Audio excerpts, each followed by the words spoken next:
इंद्राय स्वाहा इदम इंद्राय अग्नये स्वाहा इदम अग्नये सोमाय स्वाहा इदम सोमाय एति चतुर्थय पुण्या पुण्यायो पुण्य पुण्यता वो ब्राह्मण जी भगवान राइट प्राण शांति भवतु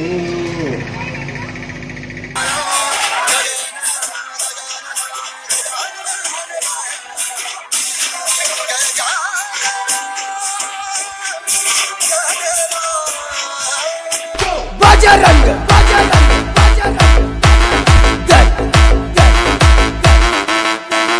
जय श्री राम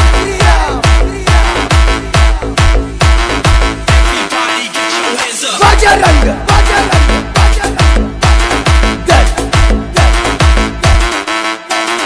बजरंग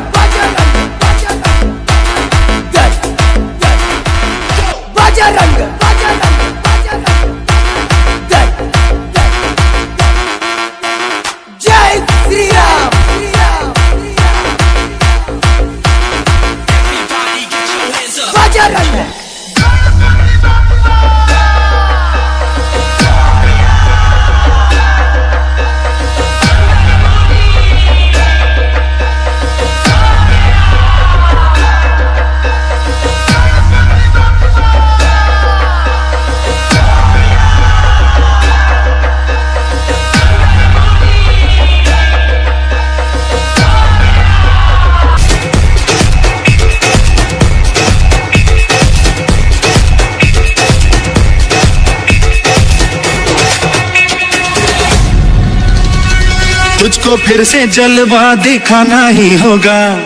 अगले बरस आना है आना ही होगा।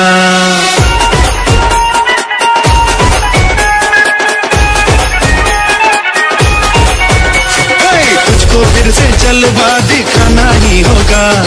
अगले बरस आना है आना ही होगा। देखेंगी तेरी राहें, प्यासी प्यासी निगाहें तो मान ले तू मान भी ले